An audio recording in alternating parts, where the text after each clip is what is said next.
Producers, please watch out for this trick because they will try it on you. I swear they will. It happened to me the very first time I had an experience in the music industry. They tried it on me and it worked. They got me. We've heard so many horror stories about producers signing bad publishing deals, like Hit Boy, for example, having a diamond single and it's still not even counting towards his publishing deal. Or producers signing away their publishing and writers' shares to managers or individual artists or indie labels or fake LLCs that they set up just to dupe producers into quickly signing their rights over. You hear about all this happening and you think, that's not gonna happen to me. You think I'm too smart. You're thinking I've watched the podcast, I've read the books. I know how they're gonna try to get me, right? There's this one trick that they use to throw you off your game entirely, and it will rattle a lot of producers and effectively force them into signing a deal that they haven't even fully looked over and they certainly haven't negotiated. And I'm glad these conversations are coming up. It's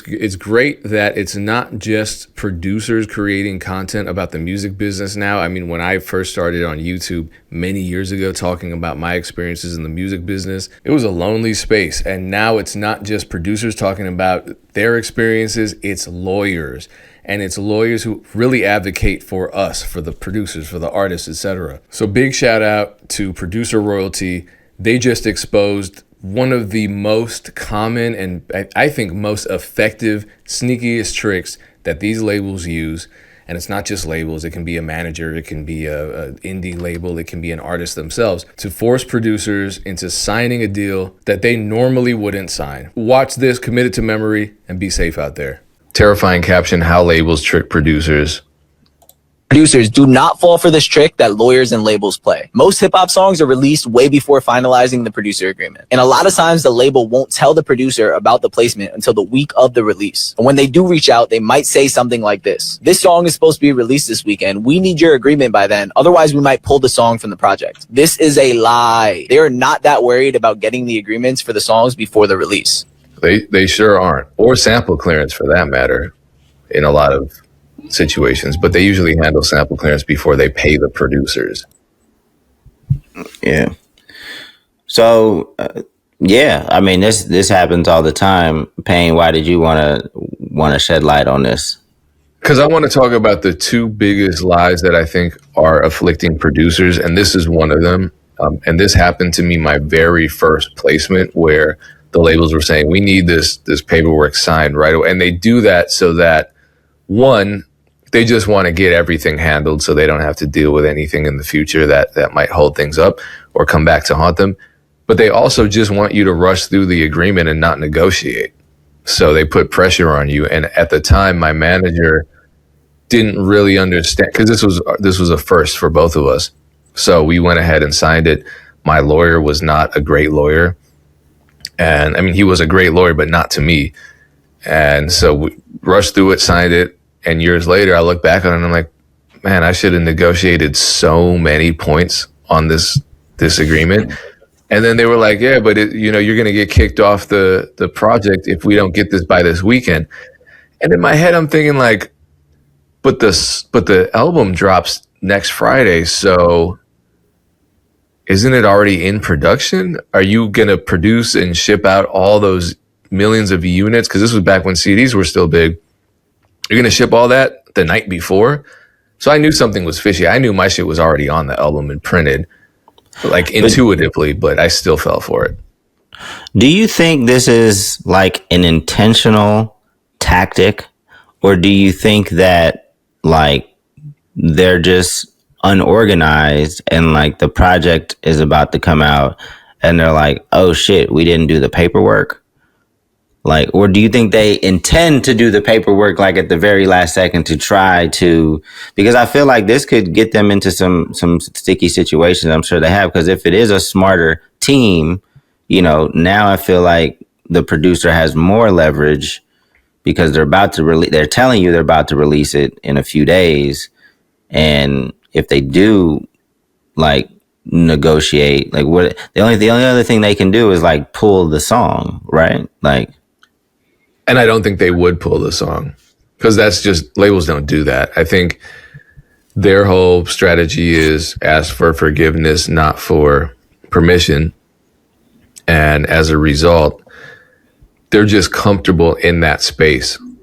I think labels are very comfortable in that space of doing something and then just because they know 9 out of 10 times is going to work out in their favor. Because no one wants to drag things out with a label. And even if you say, yeah, you know what? I want twice the advance. That's not going to break them.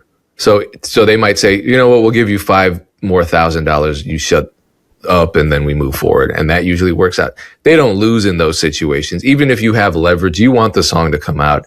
If the song comes out and, you know, like, do you have the power to fight the label? Probably not.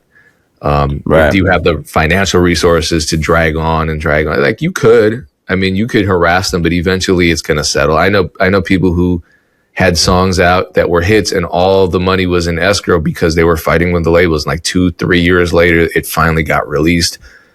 And they're like, that wasn't even worth it, honestly. But I'll say the second thing that producers, the second lie, and this isn't from a label perspective, this is just from everyone, is this whole idea of somebody giving you, 50% of the project in exchange for not getting paid. And like, I still get these all the time. This was controversial, whatever, blah, blah, blah.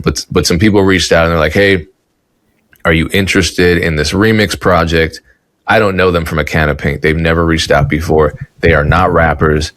I'm not going to say what genre of music they are, but it's one I wouldn't have expected. But I'm like, yeah, cool. I'm open to it. So I want details about the project before I say yes or no. So I'm asking for details. Eventually, after like 2-3 emails back and forth, it seems to me like they're not offering me a cent. And these aren't big artists by any means.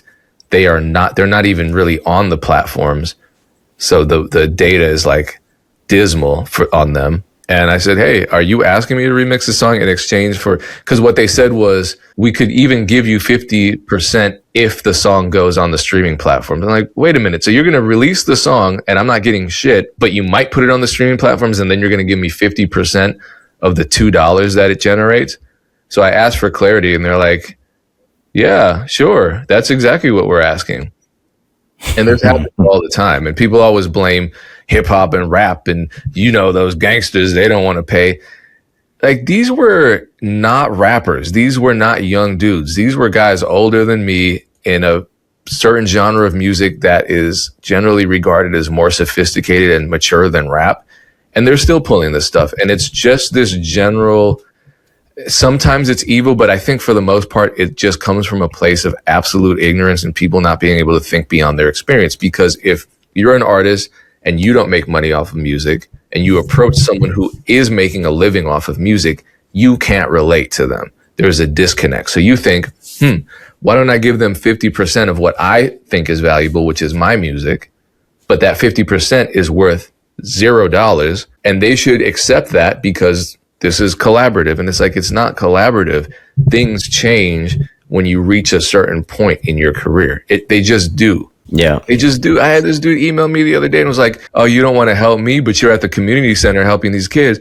Like, bitch, yes, I'm at the community center helping. You're a grown ass man. Figure your shit out. I'm at the community center giving kids an outlet because there have been shootings and killings and all types of wild shit, and it's an underserved area. Yes, I am. Come on, man. You can't be serious. That's so out of pocket. That's super out of pocket. But I mean, it's the same kind of mentality where it's just like me. Why can't I have give it? It's like, you have to understand that it's what, like Wallow was saying.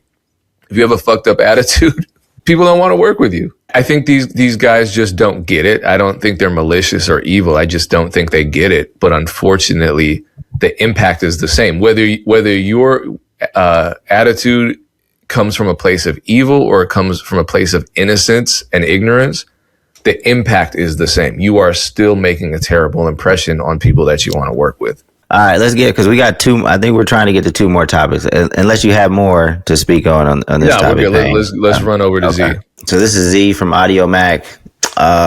He says, for stars, the era of throwing an album up on DSPs and doing a few podcasts or radio interviews is over. Direct-to-consumer, pop-ups, activations, street teams, and community events are back. In real life, activity builds loyalty and generates social content, adapt or die. This is another case where, like, again, independent artists have been doing this stuff. Independent artists have always realized this. It's another case of independent artists kind of leading the major label system, right? And Cole comes from, he did like he did like that tour for $1 back in the day.